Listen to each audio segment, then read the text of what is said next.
They made it clear that I was different, unusual, strange, and that my differences were almost unacceptable.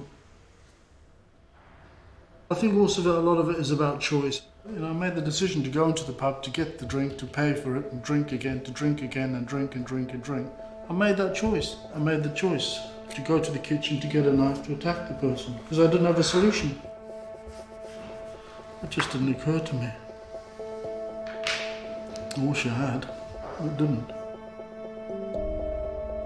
Rarely seen, little known, the world of forensic psychiatry is a mystery to most of us. We deal with the most complex and risky individuals in our country. Staff at the Bethlehem Royal Hospital work in one of the most dangerous parts of the NHS, treating extreme paranoia. I said nicely, please, please, please. You're getting me mad. You're gonna make me lose the plot. And violence. And what if I hit you in the face? What are you gonna do? On a daily basis. If I don't change, I'm going to drink, and if I drink, I'm going to reoffend. These patients have committed some very violent crimes. I set about carving the geezer up with a razor blade. You have to learn to live with what you've done. And most are here because they've been judged too mentally ill to be in prison. There's a long history of violence when he's psychotic, and he's really been very threatening and very aggressive indeed. But how do you contain people who pose such a threat to the public? Can you make them well again? I've just got to, show, Daddy's not angry Daddy anymore. He's getting better. And is it possible for some of the most dangerously unwell people in Britain ever to rejoin the outside world? They don't want to see me go out there because they know what I'm like outside. I can understand why certain elements of society just don't want to give people like me another chance.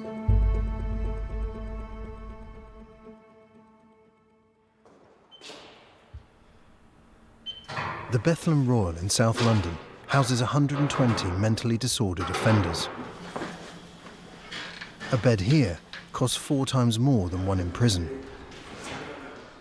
So we're in effect really working with patients who are mentally sick and have been involved in serious crime. We're not talking about minor offending, but major acts of violence such as homicide, serious sexual violence, and patients are complicated further by having very complex emotional and mental health issues. 250 staff work on these wards, and their aim is to reduce the patient's risk to a level where one day they can be safely discharged.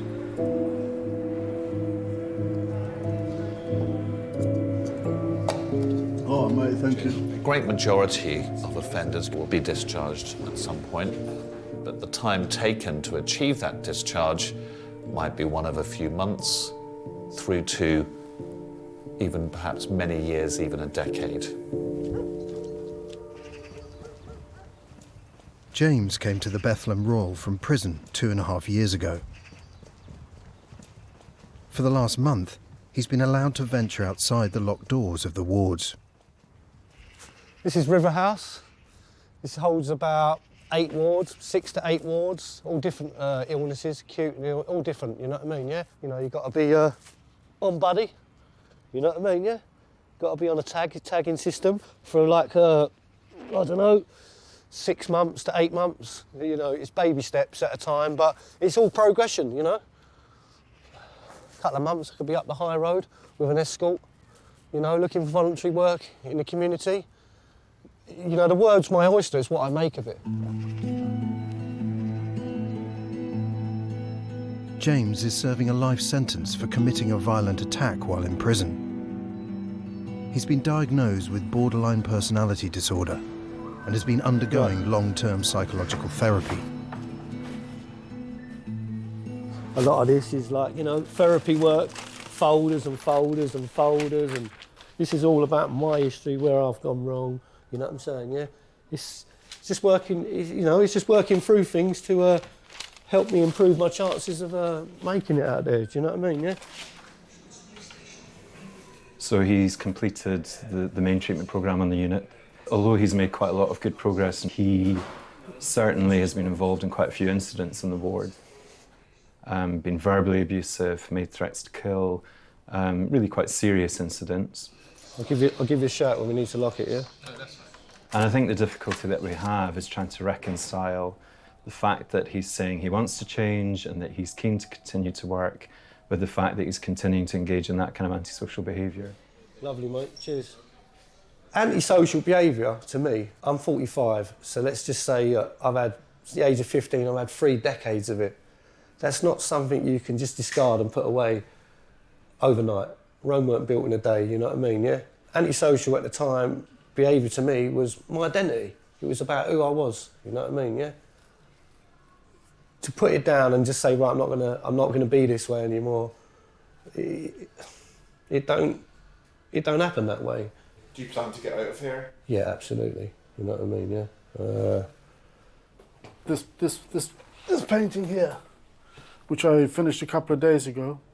So there was 2 titles. The first one was Been Double in Anguish, Like a Tree in a Storm, or Sometimes a River, and I opted for Sometimes a River. It was easier to manage. John has been in secure institutions for 22 years.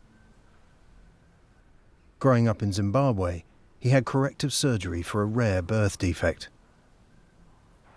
I mean, a lot of my friends just accepted me, but there was a minority who didn't. They made it clear that I was different, unusual, strange, and that played on my confidence and my self-esteem, really, you know. And one of the ways that I thought I'd combat the feelings that produced later on was to drink. And that just magnified some of those feelings that I already had. John has a personality disorder, and when he drinks, he can be unpredictably violent. This is a timeline. So these are historical events, significant events in my life that may have had a psychological, emotional impact on me in some way. This forms part of the violent reduction program. So these are highs and lows. So a low, for example, would be as a child being bullied, some sexual abuse, and this is my index offence. It's the primary offence. I stabbed a man several times. I spent the night drinking with him. I was drinking out of a can in his lounge, and I said, could I get a glass for the beer? And he directed me to the kitchen. And when I went to the kitchen, I started opening up the cupboards, but I completely forgot why I was in the kitchen. And I saw a block of knives, and I came back out with a carving knife, and I attacked him. They can do a huge amount of therapy, understanding their offending history, their offence, their risk profile, but at some point you've got to test it out with reality. You've got to be outside the hospital to see how you manage with community life, the stresses, the challenges of being in a big city like London. Today, John is facing those challenges. After decades inside, he has permission to go into the local community without a member of staff. It's really quite exhilarating. Being unaccompanied, being on my own, feels quite liberating.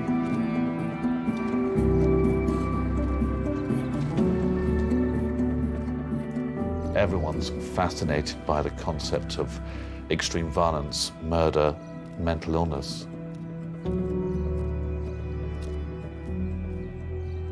The sort of terminology that the News of the World always used was the stock phrase, scum of the earth. It's a very powerful statement, isn't it? Scum of the earth. They're very conscious of that. Our patients obviously want to return back to the community in a safe and successful way. I suspect often the public would wish they stayed here perhaps indefinitely. Most of them would see them as sick, dangerous and nasty individuals. We have to, in many ways, persuade them that what we're doing is safe, thought through and very responsible.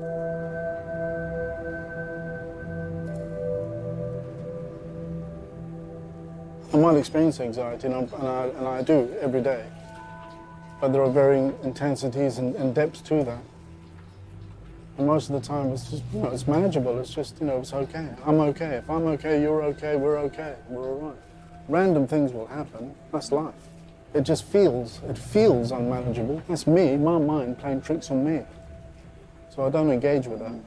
I stick to my plan. What everyone else is doing, that's their plan. My plan is different. My plan is look after me, mate.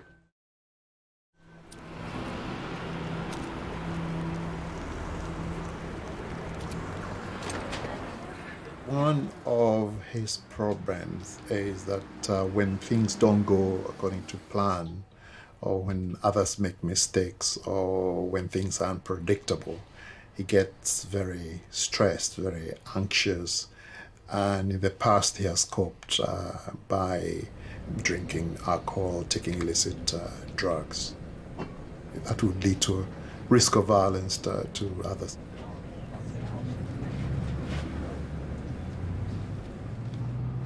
When I was a child and I did something wrong, I was very aware that I've done something wrong. But you have that sense of, I'm in trouble. And I've been in situations where I've had a sense of being in trouble or done something wrong or panic, that I have to phone somebody. And invariably what I do is I phone the police. John phoned the police in 1998 after he stabbed a man he'd been drinking with. He was found guilty of attempted murder. At the time when the police officer arrested me, asked me how many times did I stab, and in my mind it was once. My mind had completely censored the whole event, and that it seemed like it was only once, but in actual fact it was several. It was 13 times.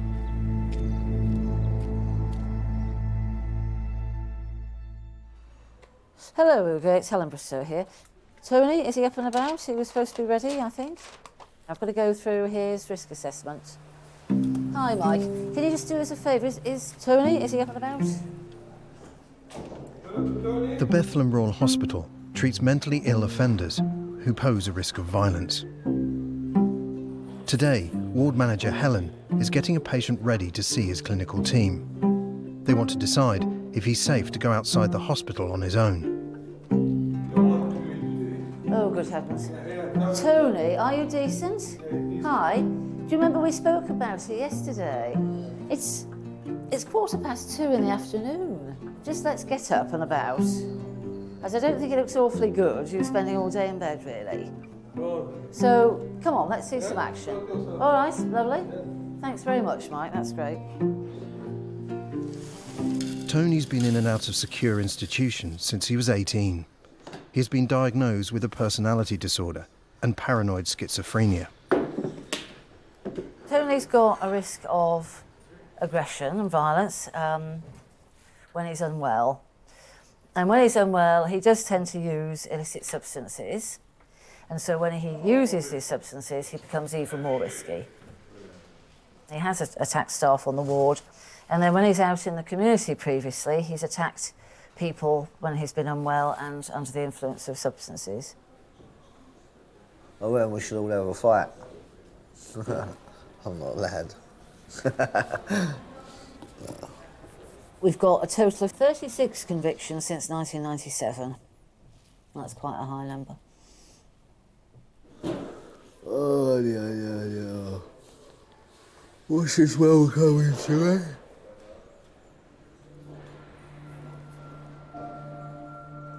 He's still quite a risk. His parents are quite worried about him absconding, about the risk of violence and aggression, the risk of him using drugs on the outside. And it's only fairly recently that he's been using illicit substances here on the ward. Tony's recovery is at risk from the legal highs in cannabis that, despite tight security, are smuggled onto the ward by patients on leave.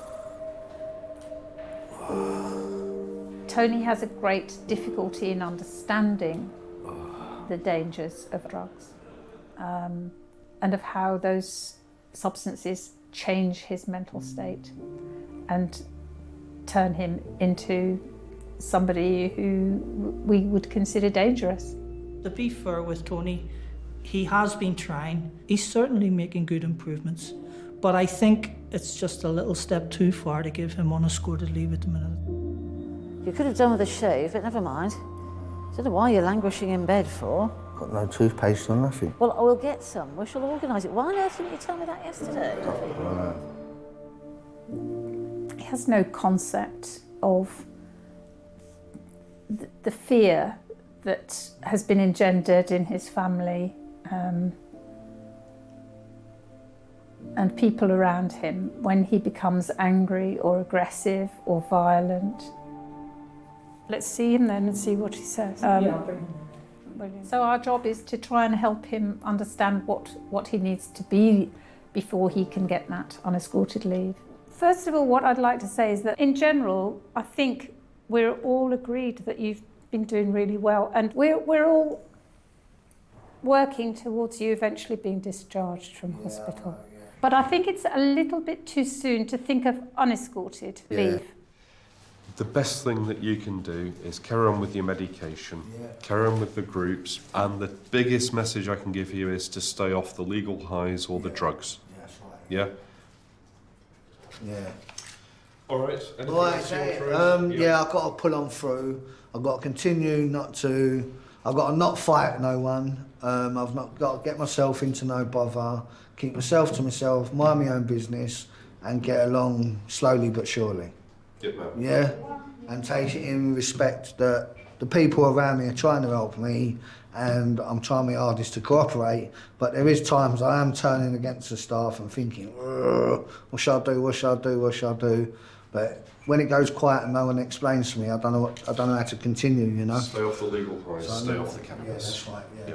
All right. Well done. Thank you. All right. Cheers. Bye bye. Have any of your patients ever gone on to commit serious offences again? They have, and I think that's one of the most difficult parts of the job. I mean, risk assessment is clearly not an exact science, and we don't always get it right. And on very rare occasions, patients have gone on to commit other offences. So why take the risk of letting these patients out at all, Dr. Campbell? I think quite strongly that they should be given that opportunity to address their very real mental health problems rather than just pretending that it's not an issue and keeping people in prison for however long it would need before the risk was reduced, which in many cases would be never. You ready? Yeah. All right, let's go, mate.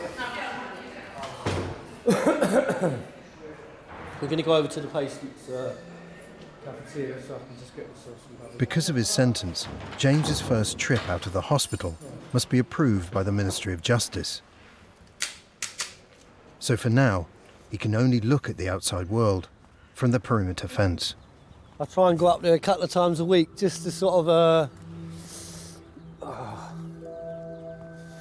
prepare myself, really, for maybe in a couple of weeks when my community leave's granted, and just familiarise myself with just the comings and goings of life outside these grounds, you know what I mean, yeah?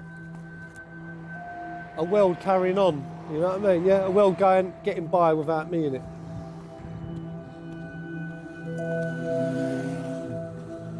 I've done a lot of growing up, mate, over the last couple of years, but, you know, it's been really hard. Hard actually facing up to shit that I used to make excuses for. 16 years ago, while serving time for armed robbery, James made an unprovoked attack on a fellow inmate. He was given a life sentence. Trying to fit into a high security status jail, feeling totally out of place. I was trying to sort of make a point that, you know, I'm not here to be bullied by anyone. I went in a cell with another inmate, you know what I mean, yeah? He punched the geezer up, you know what I mean, yeah? I set about carving the geezer up with a toothbrush and a razor blade. I'd have died in the system, I wouldn't have been released. You know, I lost everything in the process, you know, my ex-partner, my kids, loved them dearly, you know what I mean, yeah? But, you know, I was no good to them, mate. I was out of control, mate, you know what I mean, yeah? I was a villain, I was violent. Why would you want to be involved in someone like that? And now I'm here, been here 2.5 years, I'm on a journey to try and build someone I'm proud of. And I just don't want to go back to that old lifestyle, mate, you know? Not just get out there, I deteriorate, crash, and go back to square one again. I can't do it. I can't afford to do it. You know what I'm saying, yeah? I'd rather take the slowly approach and I'll get it right this time. You know what I mean, yeah?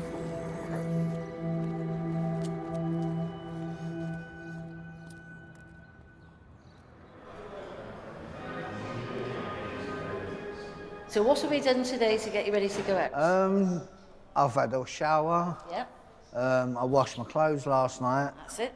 I've washed my hair. Yes. I'm good looking. Check, mic, check, one. Who's on the mic to write the version? It's me, me. I'm on the mic to get you lightly. Hold tight, my lady. Check, mic, 1, 2, 3. Gets out of hand sometimes. What does? Just my human being, you know? Start being fucking like an idiot, like silly and that. Makes me after, whoa, be careful with that, you know? For 3 weeks, Tony has avoided taking any of the legal highs that get smuggled onto the wards. Ready to go? Yeah. His team has allowed him 2 hours out in the local community. Let's do this. Yeah. You got everything you need? Yeah.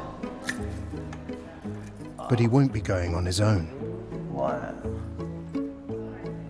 Escorted leave is the first test of a patient's ability to cope with the outside world. Good to go. It's something Tony has struggled with since being diagnosed with schizophrenia 18 years ago. Are you feeling cold? No, it's all right. It's quite warmish, isn't it? Yeah, if you say so, if you say so. He has a long history of absconding from hospitals, often making his way back to his mother's house.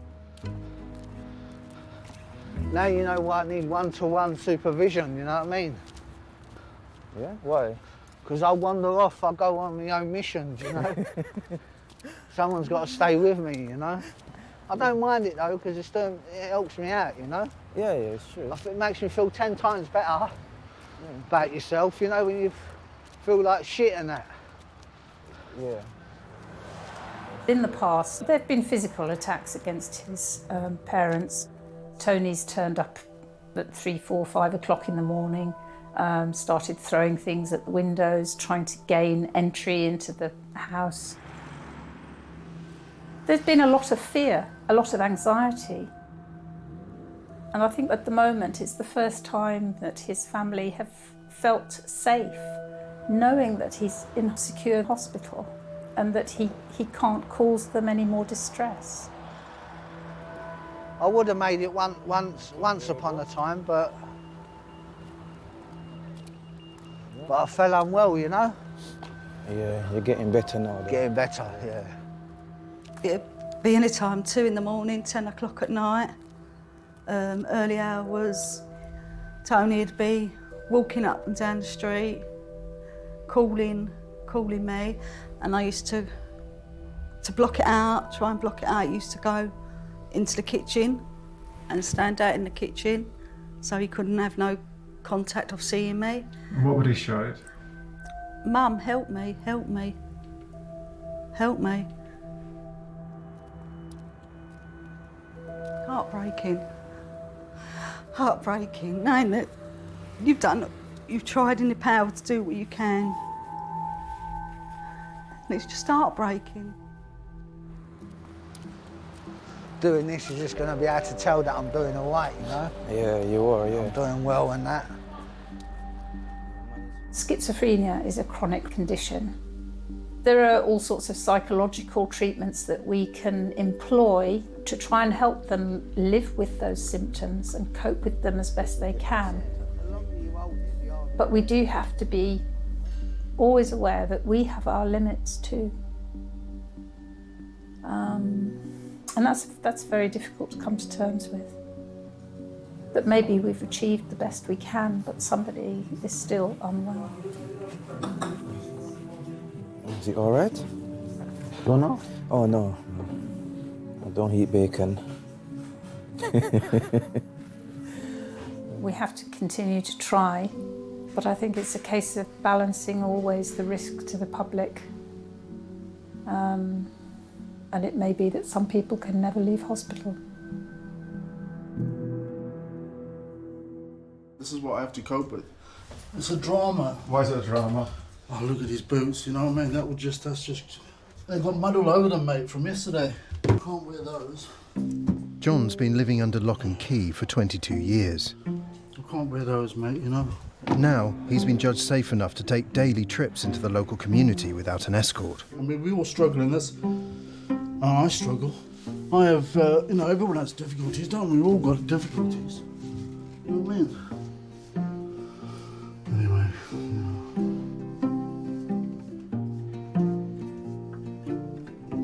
Because I do have, like, this image thing, difficulty with myself, and, is it problematic? It has been, you know, self-esteem, confidence, you know, where I perceive myself, you know, like in the 90s when a guy with a camera filming me in my face, all our image, you know, this was on my birthday, and, you know, and I reacted quite aggressively to that. I threatened him with a knife and went to the kitchen. Just because he was filming you? Not because he was filming me, it was the reaction that the other people had, as if like, oh, look at you, you definitely got a funny face, look at your head's like all, you know what I mean? Identifying faults, that's what I felt. I felt like you were identifying faults, you were looking at, you know? I had problems with, because I've got no knuckles. Do you know what I mean? So I can't bend them. So if I punch somebody, you know, that finger's been broken. So I've used a weapon as an extension of this, or as an extension of my rage. So I might have seen a knife as like an injecting all my fear into somebody else, you know? A few days after threatening the man with the camera, John committed the stabbing that gave him a life sentence. 5 years before that, he used a knife on his girlfriend in a violent, unprovoked attack. It was a similar pattern. I feel trapped, and I do feel a need to kind of try and protect myself, because I strongly perceive a danger, a threat. I attacked her, and I had stabbed her, and I phoned the police and the ambulance, and I was arrested, and I was sentenced to prison for 6 years. What did you feel about what had happened? I felt appalled. I felt appalled and disgusted in myself.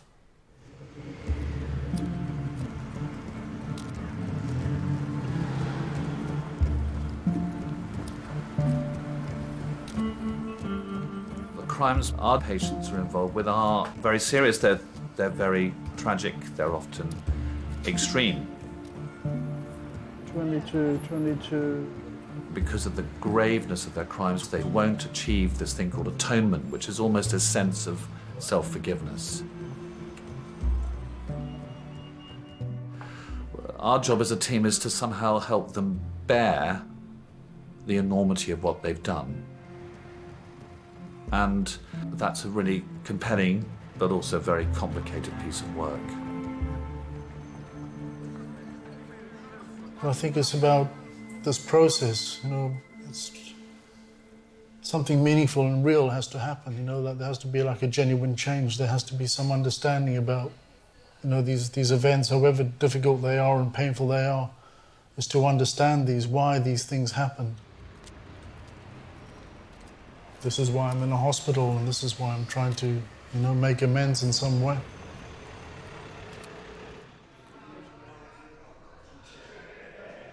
The decision about whether James can start to make short trips outside the hospital has been delayed. Frustrated, he's struggling to contain the anger that has been key to his reoffending.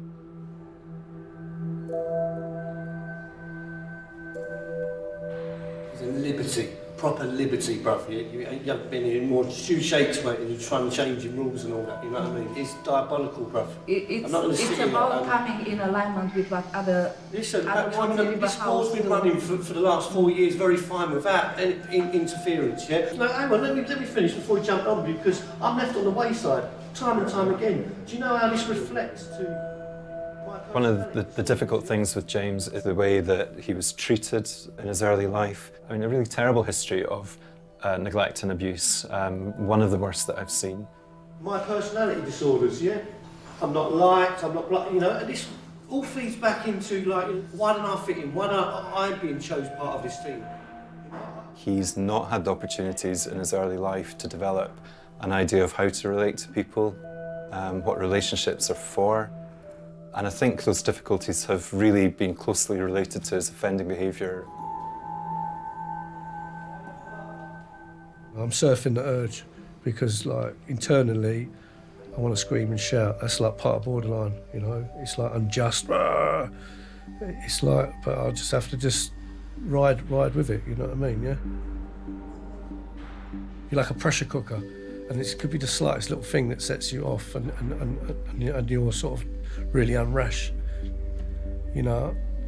It's like taking a dummy off a baby, you know what I mean? Yeah, I could just throw a wobbler, and I don't want that setback, you know what I mean? Yeah, so I've just got to refrain myself and just stay calm and just think whatever comes, innit?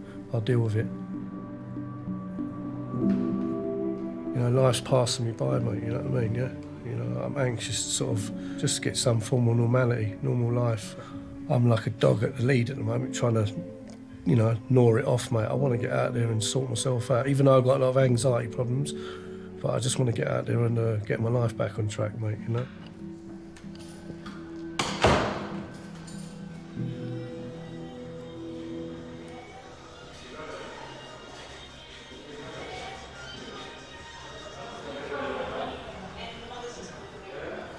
What's up, Tony? I'm miserable.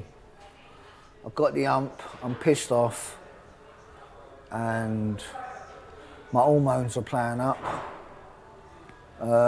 It's against my religion, which I don't have a religion, but I'm Church of England. I was bored. Want to get a move on, you know? Make a start of things.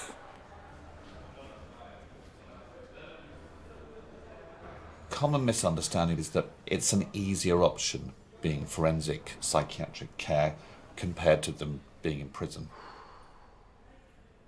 I would argue that in fact this is the tougher option. When you go to prison, you have an end to the sentence. And the sections that the majority are on here are indefinite. They will go on as long as necessary. Some have been in the secure psychiatric care for decades, and there is no end point.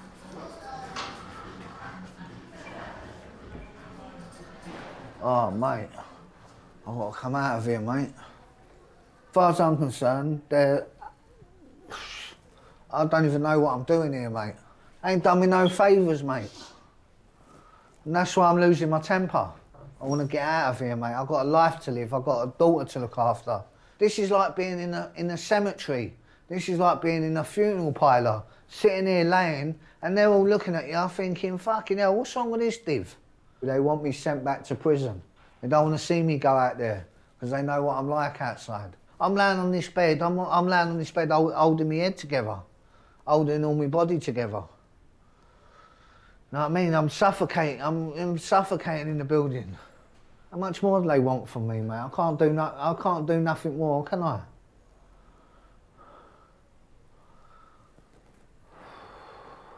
But I'm all right. I'll get through it. I've got my daughter there, so I'll just look at the photo every day and just think to myself, babes, I'll be out one day. I'll be out. Not to worry, I'll get out of this. I just want to get my life together, mate. I wish I could walk right now, you know?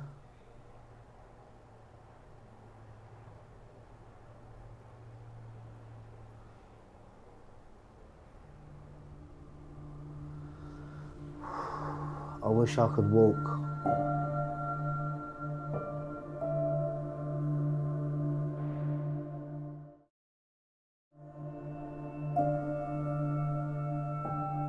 He was 18 years old and it was coming up to Christmas, and Tony was going to a party. He went to the party, and then it was about 2-3 days after he'd been to the party, he was acting very strange.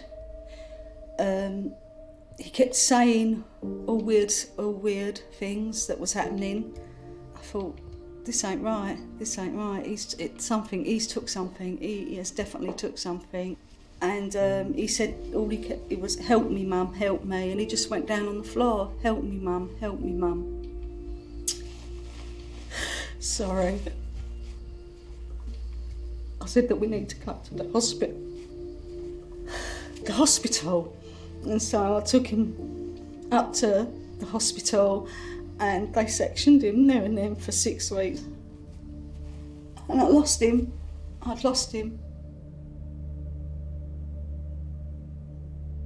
Tony can be very scary. He hears voices. Yeah, the voices tell him what to do. And he says he has to do it. He said, I don't want to hurt no one, but they tell me what I've got to do. I had to cut Tony off for his own good, for his own benefit. And that is very hard as a mum, when you've got to shut a door on your son. That is hard, knowing there's nothing you can do. You've tried and you tried and you tried and you can't do no more. He's took the fight from me. The fight has gone from me. Do you expect your children or your kids or whoever to do well? But it never happened in his case, did it?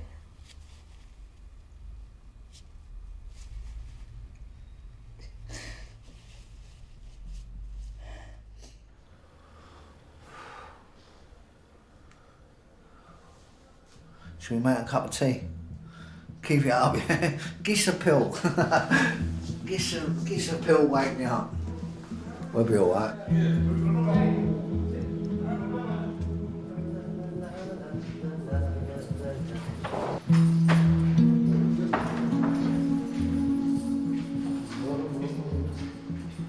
James has finally got a decision.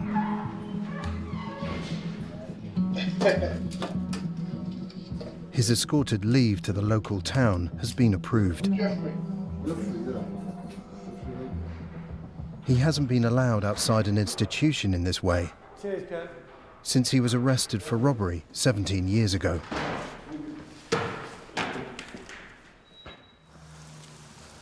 Yes. How you feeling? That's all right, no problem. No stress.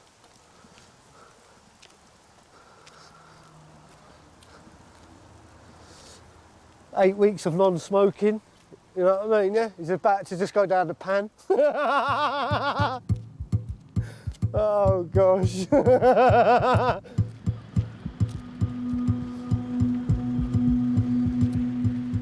Generally with leave, the concerns that you've got to take into account are the likelihood of the patient disappearing, absconding. With him in particular, that's less of a concern. The greater concern is just not really coping when he's out, wanting to return very quickly, panicking and becoming very emotionally aroused, and just losing his confidence. What a day for it!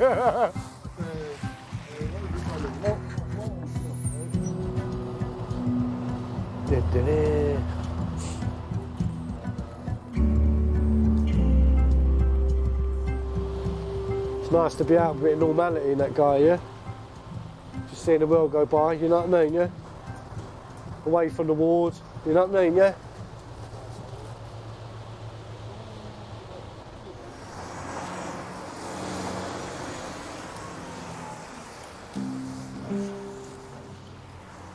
I love it coming up here, mate.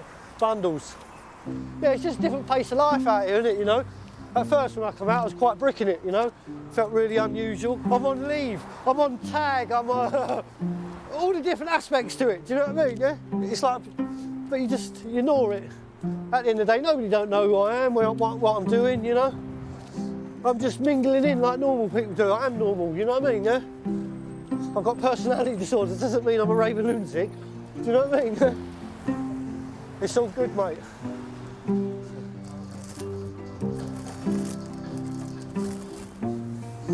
Hello, mate. Do you do any pork belly strips? Yeah, can I have a couple of them, please, yeah? Do you know what? I've only lost me, what? Yeah. Yeah, hang on a sec, mate. Yo, give us that bag. Let me check that bag a sec. Hold that sec. What is it you're looking for? Your wallet. Turn that off. Fuck! All me money, me cards, all my ID, all freshly done, and I thought I'd lost a lot and now I found it, you know what I mean? Yeah. What a relief, mate. I feel like I'm gonna pass out, mate. I felt really stressed to know that. I really did. Let me just get some bit of air, mate, because I feel really, Of course, me too. you know, stressed, mate. James left his wallet in the record shop he visited earlier in the day. Stress Ed, stress Ed. Oh, gosh. Do you know what? It was a test of all tests. Because internally, I was screaming. Inside, I was, ah! I was just saying, calm down. Yeah. Oh, cheers, thanks so much, mate. Appreciate you, matey. Thank you, yeah. Cheers. Lifesaver.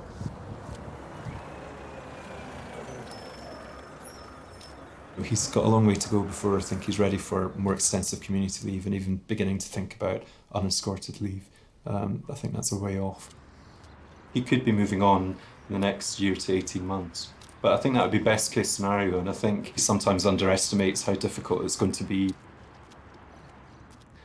Yeah, he's not high and dry. Yeah, I'm going back to the ward now, I'm depressed. I want to get back out there in my real world, get on with my life, mate. And yeah, cheers for today, mate, and thanks for your company. Cheers, mate.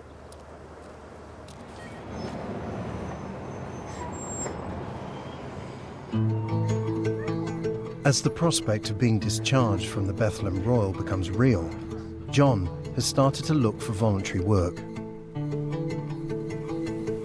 Subject: volunteering. Dear Sir, Madam, I'm currently an inpatient with Bethlehem Royal Hospital. I currently have extensive community leave and I'm currently looking. Currently.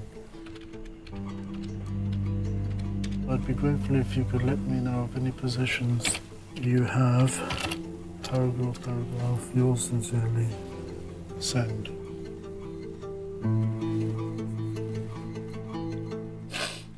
Beautiful. Who's that? That's me as a kid. I reckon I'm 13. With my bowl cut. But just I think it's sad because of this kid.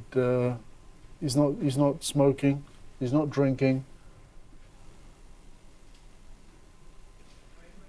Oh, good to see you around. How are you doing? And where has life taken you? See, how do you answer that? Where do you even begin with that? Where do you even start? Hi, mate. I don't even know where to start. I've been in the hospital recently, mate. I had a few psych problems. That's for the last 35 years. An email, letter or two. How do you explain 35 years?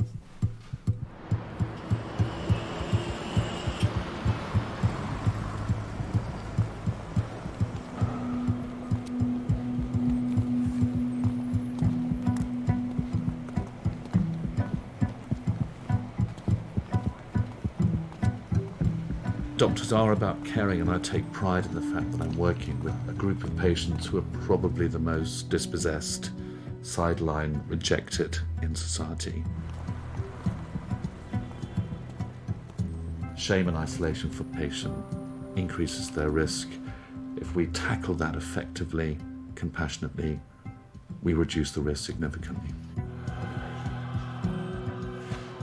We've got two options as a society. We either lock up offenders with personality disorder and they're just removed from society altogether, or my position, which is to try and get something positive out of these horrendous incidents. These individuals didn't emerge from a vacuum. They came from families who lived in streets and had neighbours, and they very much are a product of society too. And I do think we have a responsibility to think about how we support, manage, understand them. To me, the options of doing nothing just doesn't make any sense. You just got to hold in there, Tone. I know. All right? Yeah. Just hold in there. Yeah, I am. But you're all right, yeah? Come on, Mum. Huh? When you next going to see, when am I next going to see you?